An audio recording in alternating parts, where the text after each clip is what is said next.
how would you explain this? Because you start with, the zero terror policy and the security landscape when Modi government took over. So why did you think that Naxal terror story should be told after ending it? Today is the 16th anniversary of probably the deadliest Naxal terror attack which took place on 28th May 2010. So basically a railway track was deliberately derailed, as a result of which the Janeshwari Express travelling from Kolkata to Mumbai got derailed. And look at the precision with which it happened. Barely minutes after that, a goods train rammed into it, killing all of 148 people and injuring more than 200 people. So imagine the quantum of threat which existed. So what was happening in the hinterlands? What was happening the Red Terror was whitewashed. It never made it to the media. But over the years, and particularly in 2003-2004, when PWG and MCC merged together to form CPI Maoist, after that it was an out-and-out anti-national movement. So, even if at one point of time, P. Chidambaram was forced to admit it as a grave national security threat. Even Dr. Manmohan Singh once accepted that it is one of the biggest national security. But that was only after the 2010 attack, because the 28th May attack was preceded by another huge attack barely 7 weeks before that. 6th April 2010 in Dantewada, 74 CRPF Jawans were killed. And what was happening in JNU, that? Yeah, I know, I read. Charu Majumdar or Kanu Sanyal or Jungle Santhal may not have envisaged it as an anti-national movement. But 2004 onwards, and obviously there were many episodes in between, 2004 onwards, there was a clear attempt to dismantle the state. Essentially, they never dreamt of replacing the government. They dreamt of being an extra constitutional power, a barbaric power, which would devise its own barbaric laws to meet punishment, to provide justice. So I think it was a loony world which they had created in the jungles. Namaste and welcome to Organiser YouTube channel. We all know that as per the commitment of the government on 31st of March this year, the red terrorism, the Maoist terrorism that actually defined as the most dangerous internal security threat of India, has faced the last onslaught by the state and finished this terror. Government officially declared it, though some reminiscences are there, but as far as the actual armed terrorism that was happening in the forest of Bastar, that are at least vanished from the ground. And on this, one wonderful book with the ideological roots, the entire evolution, the landscape and the real security threat, and how Modi government has tried to vanquish this terrorism. Eminent author, known media panelist, BJP spokesperson, Tuhin Sinha has come up with Naxal Terror Vanquished.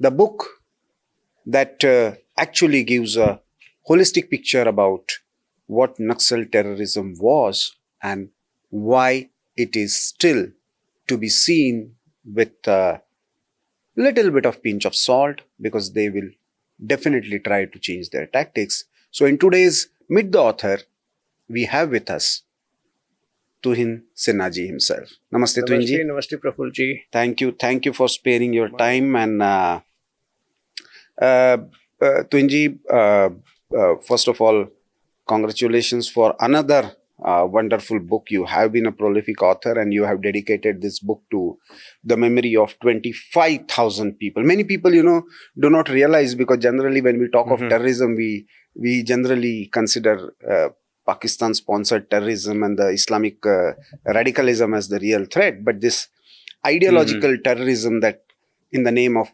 Maoism and the PWG or Naxalism that perpetrated for decades. So, how would you explain this? Because you start with, the zero terror policy and the security landscape when Modi government took over. So why did you think that Naxal terror story should be told after ending it? Thank you, Prafulla, for having me here. Today, as we discuss this very important issue, today is the 16th anniversary of probably the deadliest Naxal terror attack which took place on 28th May 2010. So basically, a railway track was deliberately derailed, as a result of which the Janeshwari Express traveling from Kolkata to Mumbai got derailed. And look at the precision with which it happened. Barely minutes after that, a goods train rammed into it, killing all of 148 people and injuring more than 200 people. So imagine the quantum of threat which existed. But why? So if some blast happen in Mumbai, we take it very seriously, but such derailments... That is where I blame the attitude of the then UPA government and Rahul Gandhi for it, because simultaneously, obviously, between 2004 and 2010, I would say, were the worst years for national security. So on the one hand, every 40 days on an average, there would be a big terror attack, Pakistan-based sponsored attack through Indian Mujahideen in one of our cities. That included Jaipur, that included Ahmedabad, that included Hyderabad, Pune, Bangalore, Assam, Guwahati.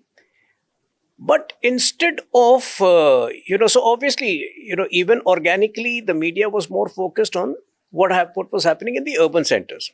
But to add to the problem, Rahul Gandhi was busy concocting another theory. The farcical theory of Hindu terror. Saffron terror. So what was happening in the hinterlands? What was happening in the red terror was whitewashed. It never made it to the media. Secondly, the whole approach of UPA government was to primarily view it as a socio-economic problem, which it may have been definitely may have been in 1967 when it originated. But over the years, and particularly in 2003-2004, when PWG and MCC merged together to form CPI Maoist, after that it was an out-and-out anti-national movement. But, by purposely... Anti-state, anti-constitution movement. Absolutely. So, by purposely hoodwinking the issue, by not acknowledging the true gravity of the menace, I think the UPA government was complicit in the deterioration of the situation. So, 2010 alone saw more than 1,000 killings by Naxals. Way more than the killings in Pakistan's based terror attacks in cities. But nobody was willing to talk about it. Why? Because Sonia Gandhi's NSC was filled with extreme left-leaning individuals like Jean Dries, like Aruna Roy, like Harsh Mandar. So, even if at one point of time, P. Chidambaram was forced to admit it as a grave national security threat. Even Dr. Manmohan Singh once accepted that it is one of the biggest national security. But that was only after the 2010 attack, because the 28th May attack was preceded by another huge attack barely 7 weeks before that. 6th April 2010 in Dantewada, 74 CRPF Jawans were killed. And what was happening in JNU, that? Yeah, I know. But unfortunately, the story of Naxalism has been told and narrated as the revolutionary movement or a movement that was fighting for the tribal and forest rights. So, how would you, counter it? Because most of these people who studied in JNU or Pondicherry or Usmania University, they went there and picked up or trained the common tribals. See, I believe the left is the leftover of the world. They don't have any, original idea left in them. But to give the benefit of doubt, I'm admitting that in 1967, when it started, it possibly started off as as a peasant movement, as a movement to fight for the rights, even though the means were not correct, not appropriate, because in a democracy, there is no place for violence. So, Charu Majumdar or Kanu Sanyal or Jungle Santhal may not have envisaged it as an anti-national movement. But, 2004 onwards, and obviously there were many episodes in between, 2004 onwards, there was a clear attempt to dismantle the state. So, Naxals per se, when we talk about the Red Corridor, which extended right from Bihar to Andhra Pradesh, which included several districts of eastern Maharashtra, essentially they never dreamt of replacing the government.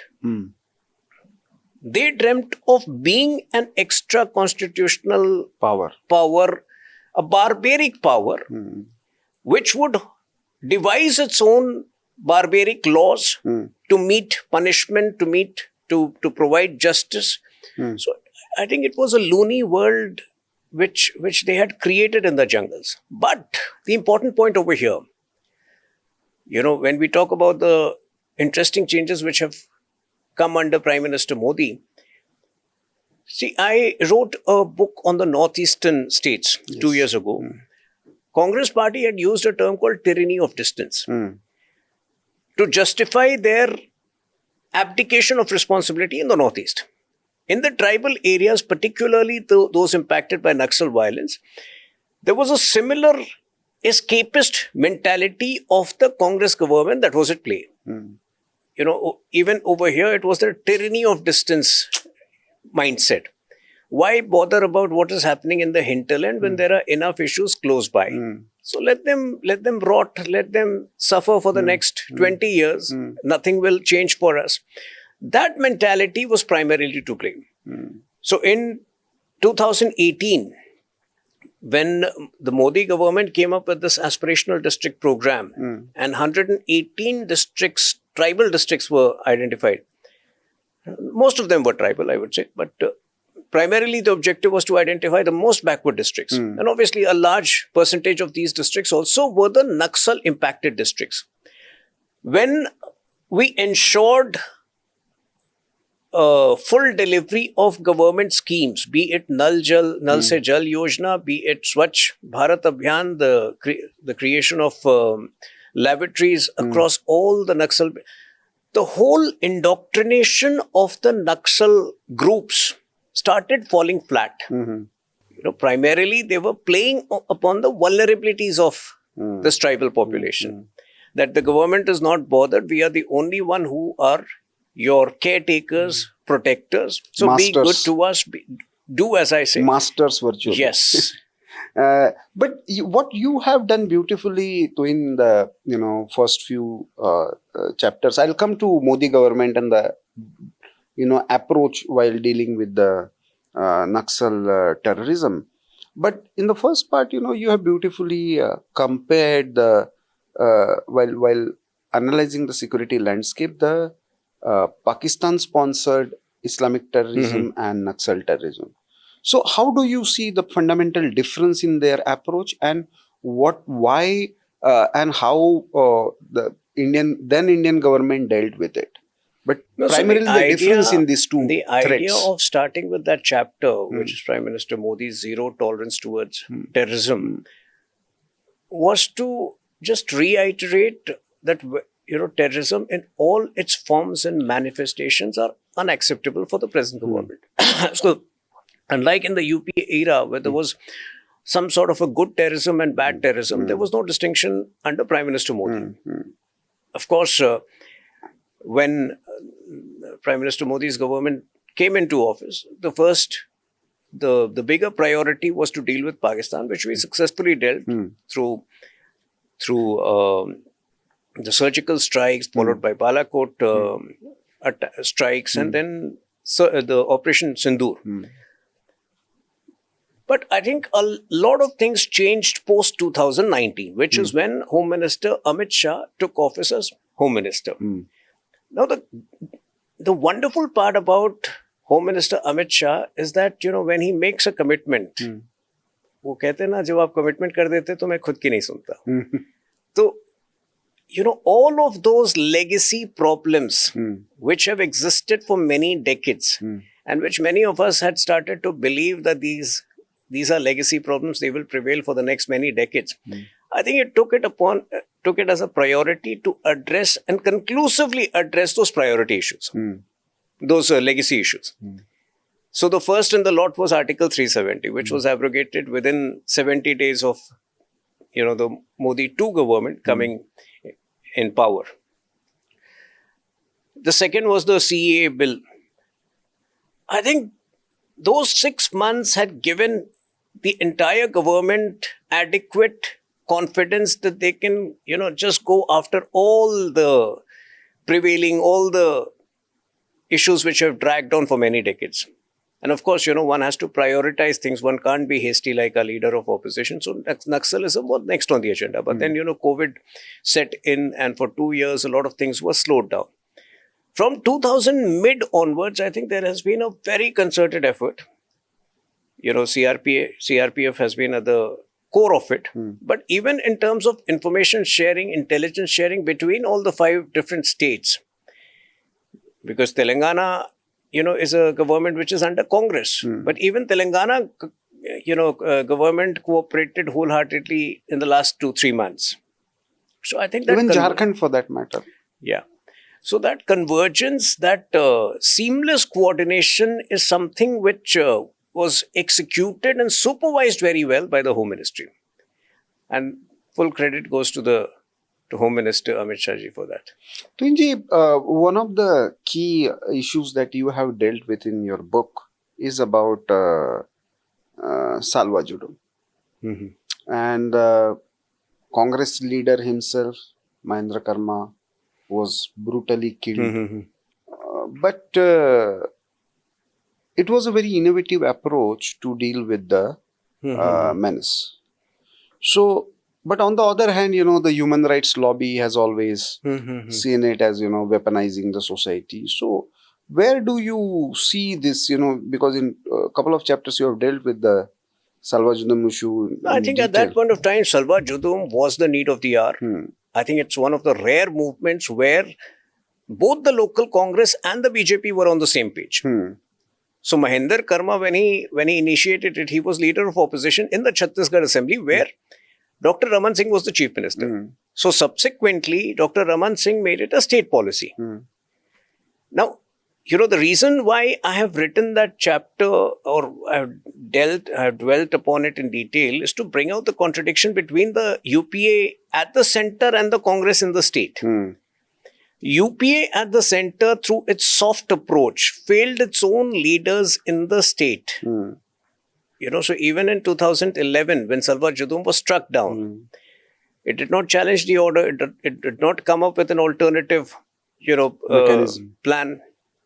So Congress Party's soft approach was evident from the moment it struck down POTA, Prevention of Terror Act. That was the first decision after the UPA government came to power in 2004.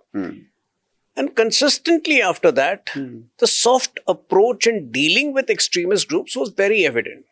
So, for example, in 2000, when the judge who struck down Salwa Judum, Sudarshan Reddy ji, he was subsequently rewarded 14 years later when he was made vice presidential candidate. Menaka Guruswamy, who was the lawyer fighting, for Nandini Sundar, she was rewarded by TMC 14 years later. So that is how, the opposition parties have facilitated urban Naxalism, because, to my understanding, anybody with a mindset which says that you need to go soft on Naxal terror, especially after the 2010 attacks which killed 1,000 people, has a urban Naxal mindset. So, how far, and you have analyzed in one of your chapters, why and how the policy imperative change during the Modi era while dealing with the Naxal issue. Where do you think there was a paradigm shift? And what was the key differential factors that allowed, especially for the Bastar or Dandakaranya region, to be handled with a coordinated approach? See, like I mentioned, there are different aspects to it. One was the security aspect. The other was the developmental aspect. So the moment the aspirational districts program was conceived, the idea was to make sure that there is 100% deliverance of all government schemes in all the, the most backward areas, which included parts of Bastar, which included parts of Andhra Pradesh. Now, simultaneously, it's a fact that till the time the Congress party government was there in Chhattisgarh, which is November 2023, the operations were still moving slow. But when we had a BJP government, I think we decided that all the groundwork which has been building up needs to be finally executed on a war footing. And that is where Vijay Sharma ji, the Minister of Home, has played a very crucial part in this entire thing. Obviously, we met Vishnu Dev Sai ji also day before yesterday. He was, obviously his supervision was as pivotal, as crucial in the whole thing. But per se, wherever there is a Congress government, they have a soft approach in dealing with militant groups. We have seen this in Kashmir. They used to go to Kashmir, have coffee, kawa with the Hurriyat leaders, and then come back and say that, we've had a good round of interaction, we'll go again next month. And the same story used to get repeated. So one very crucial difference over here Northeast is that also the same thing. Either you surrender or you get killed. It can't be that our conversations happen while CRPF Jawans keep getting killed. So, in fact, we gave them I think Modi government gave them a long rope, because like in the first 4 years, the first priority was dealing with Pakistan. But 2018 also had 2 or 3 very, massive attacks on CRPF Jawans. I think 2019 was the final cutoff point where Home Minister Amit Shah, after taking charge, decided that there is no more leniency on this front, and this problem also needs to be dealt head on. So Hidma, the main architect of the 2010 Dantewada attack and the train attack, was finally killed in November 2025. In fact, 2025, there is one chapter which is the final countdown. It details the Operation Kagar. One after the other, almost every month there was a major encounter, and this happened while Operation Sindoor was taking place on the western front. So that just shows the political willpower of the Modi government. Tuhin, in one of our programs, Honorable Home Minister had come on Organiser platform in Raipur, and he made 2 interesting points. One, he said 12 states, these many districts, these many people affected, and still, so we thought of the integrated approach. The second point he made was very, very interesting, and I would like to have your point of view on this. You mentioned about Mr. Vijay Sharma with Chhattisgarh Home Minister. But I remember that day perhaps Home Minister was conducting a meeting before coming to our program. He was conducting a meeting with all Home Ministers and DGPs of Naxal affected states. So Maharashtra, Chhattisgarh, Madhya Pradesh, that MCC region, then Odisha, and to some extent even couple of districts of Uttar Pradesh, and then Bihar. How do you think that having these many BJP ruled states have facilitated this process of dealing with Naxalism with a clear approach? It's a given fact that wherever BJP governments are there, the impetus on national security is far higher. For example, people have been taunting us even on the other issue of demography. Ki aap kya kar rahe? So now that we have a Bihar, we have a BJP CM in Bihar, we have a BJP CM in West Bengal. Now, of course, in the next 3 to 6 months, you will see massive changes over there. So yes, having a BJP, coalition, or even better if the BJP state government is there, leads to a far bigger impetus being given to national security, which is what made the coordination easy. Now, I'm also saying the bigger challenge over here is to make sure that, because an ideology never completely dies, to make sure the ex-Naxals are monitored, they are positively utilized in nation building activities. And that again, a BJP government will be able to do better in the states. So a Chhattisgarh government will be doing a far better job than the Telangana government. And that is where the subsequent plans for these districts become important, which is the third part of the, very important part of the book. So Gadchiroli today has I'm coming to the, post elimination of the violent movement part. But one, corollary question to what we are discussing. Why I'm asking you this? Simply because for many years, when I also used to cover Naxalism and Naxal-related stories, been to Gadchiroli and Chandrapur and entire Balaghat region. So what I found is, the terrain was very, very difficult. The borders were, very easily, crossing over was very easy. But interiors were thickly forested. So most of the Naxal groups used to take benefit of this, and law and order is a state subject. Okay, so somebody crossing over border and say moving from Chhattisgarh or Madhya Pradesh to Maharashtra, then Maharashtra police obviously doesn't have a priority because the actual crime is not happened and that person is not on the radar of Maharashtra police. So he would take benefit of it. If Maharashtra police start taking benefit of it, he would move on to Telangana or some Adilabad region or somewhere. So that's why this coordination issue is very, very interesting for me, because unless, there is a coordinated approach. In Odisha also, many people do not talk about Odisha, but at one point of time, Mayurbhanj and, all these areas were highly Naxal affected. So Gajendra Singh Shekhawat ji was there at the launch, and he was saying, because he has worked extensively on national security through one of the organizations of RSS, he was saying at one point of time the total number of districts impacted in some form or the other had gone up to 256. Yes. So yes, I mean and what you're mentioning about the terrain chosen by these 100 or 120 districts even in 2014, which we kind of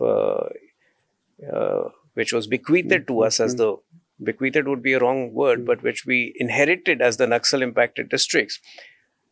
The topography, the terrain were chosen or decided with such precision. It was a strategic space, not a social space. And this is precisely why BJP and Modi government have been absolutely unambiguous in calling it a terrorism issue.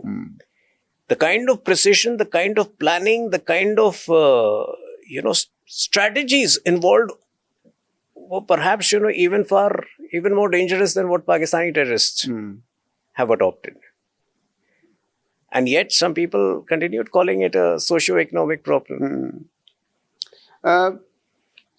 Another, important aspect, because you mentioned that ideology never dies. You also mentioned about urban Naxalism. So, what do you think? In the last part, you have dealt with some of the issues that needs to be addressed, because I believe now they will be more dangerous in the urban spaces. Some of the surrendered Naxalites said that we are surrendering arms, but we haven't quit the ideology. And they're masters in universities, in academia, in media, in NGOs, and even in international networks. They, of course, will try to. Urban Naxalism also has many different shades, many different forms and manifestations. So the CGJP, Cockroach Janata Party, is one of the manifestations of urban Naxal mindset. The AI protest where Congress leaders undressed themselves, I don't know for what, was another manifestation of the urban Naxal mindset. Rahul Gandhi landing up at JNU when Umar Khalid was calling for secession of Kashmir is another extension of the urban Naxal mindset. The fantasizing about the chicken neck corridor breaking away from India is another mindset of it. But the government, Modi government and Home Minister Amit Shah are 100 times more prepared than the enemies of the nation.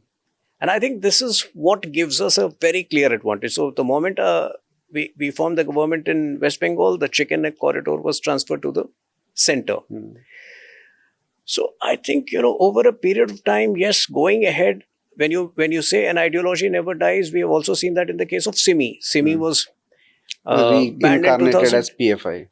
Indian Mujahideen also, some Indian people Mujahideen, then they became part of PFI. Now we have banned all of these. At some point of time, I would say a bigger percentage decide to join the mainstream because most of them are not that ideologically committed. The ones who remain ideologically committed and viciously so against the nation will have to will be dealt with force. But yes, I mean, the ones who are ready to join the mainstream, for them, we have a Gadchiroli steel plant, which is coming up, which should be ready in the next 3 to 4 years, which will employ 1 lakh people, many of whom will be ex-Naxals. Bastar Olympics is taking place now every year. Home Minister Amit Shah ji spends 3 days every year during the Bastar Olympics, interacts with ex-Naxals who are participating in it. Anna canteens are being set up across Chhattisgarh. Again, ex-Naxals are doing it. So I think the rehabilitation plan this time is foolproof.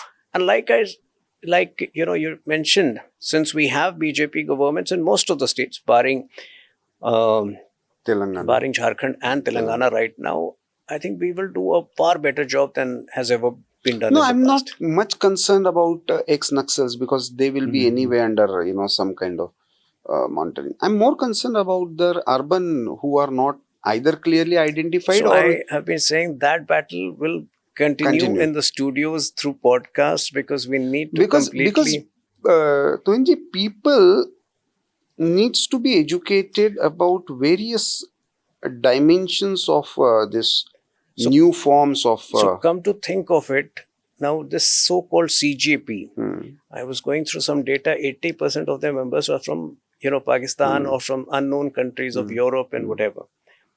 But even otherwise, 10 years ago or 20 years ago, any proud youngster would have hated to be called a cockroach. Now today, if they feel that, a wild imagination like Cockroach Janata Party can take on BJP, this is trivializing the country's political discourse to, an extension of memes. And I think this is what white-collar urban Naxalism is. In the name of satire also they can do anything. I don't think, cockroach anyway has a very limited life and we should give too much of they'll attention. Come up with some new name. It's a mindset which needs to be... But I believe that, people needs to be educated about Naxalism because from Telangana movement, peasants movement to Naxalbadi to PWG to MCC to CPI Maoist, they already changed their many versions. And now because they are exposed and eliminated in their home turf, so to say, the strategic space they had occupied in Dandakaranya, now we will have to be careful in urban spaces. And I hope a book like this will make people more sensitive and educated about what the real face of Naxalism is. But what would be your message for the common viewers while understanding and hereafter, what next as far as dealing with Naxalism is concerned? So, as you have seen, the book is basically divided into 3 parts. One is what has happened. And there, I will be honest, I have not gone too much into the history of the 60s and 70s because, as a political spokesperson, my primary job during the day is to take on Rahul Gandhi. The first is the security aspect. That also bothers you that the main opposition party or national sole national level party has become more ultra left kind of thing, or it conveniently... So I'll just give you one small example. When Narasimha Rao ji was the Prime Minister, he could not think of anybody better than Vajpayee ji to lead to lead India at the UN HR meet, where Pakistan was castigated by India. Today, when we have to choose a delegation to travel abroad post Operation Sindoor, look at the unfortunate situation where we have to refuse Rahul Gandhi's recommendation. He recommended two people, Gaurav Gogoi, whose discreet links with Pakistan are well known, and he recommended somebody else, Nasir Hussain, at whose after whose victory in the Rajya Sabha elections there were Pakistan Zindabad slogans. So look at how the situation has changed, where we are forced to tell Rahul Gandhi that no, on national security, we don't trust you. Let us choose Congress people who are nationalists. So yes, I mean, the nation deserves a more responsible opposition party. But sometimes it is better to have Rahul Gandhi as opposition leader. It indirectly helps BJP in retaining power. It helps. The results are election results, but as a nation, it's very, very problematic. So the results are vouch for his utility. Utility for BJP. So I hope and you please complete your point. What would be your message? What next? The fight against the urban Naxal mindset has to go on unabated. So I think that's the responsibility of every nationalist thinker to identify the scourge of urban Naxalism, because that is what has sustained militant Naxalism over the last 5 decades. It has been the oxygen provider. It has been the sponsor in many forms. And I think till the time, in fact, the Delhi riots of 2020 was the creation of urban Naxals. They have experimented with similar stuff elsewhere, but not succeeded. So I think this is the time when we cannot afford laxity. While, thanks to Prime Minister Modi and Home Minister Amit Shah, we have won the battle against militant Naxalism. The fight against urban Naxal mindset has to go on unabated. So fight against urban Naxal mindset has to go on unabated is the message by Tuhin Sinha. And I'm sure his book will give you much better insights in terms of not just what happened, but how it happened and how should we look at this as a threat, why and how Modi government has been different in dealing with this national security threat. Tuhinji, thank you very much for sparing your time and coming to Organiser studio. Our best wishes to your book, and look forward to your books with more. So the Hindi version will be out in the next 20 days, and we plan to take it to Bastar. Great. We just met Vishnu Dev Sai ji, and we hope to do a few events in Bastar with that book.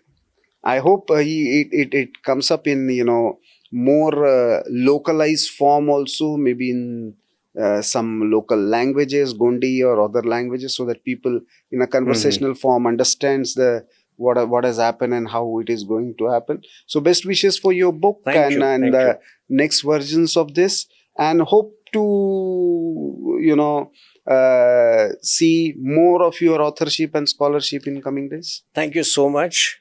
Thank you very much. So viewers, this was Tuhin Sinha ji, an eminent author, BJP spokesperson, who has actually come up with this detailed book on Naxal Terror Vanquished. Forward is by Dr. Murli Manohar Joshi, and I'm sure this will give you new insights, new understanding about what Naxal terror has been and how it has been eliminated and how we should deal with the urban Naxal mindset. Thank you for watching Organiser YouTube channel. I hope you like this conversation and our Meet the Author. Please do subscribe, share with your friends, and support Voice of the Nation. Namaste. Dhanyavad.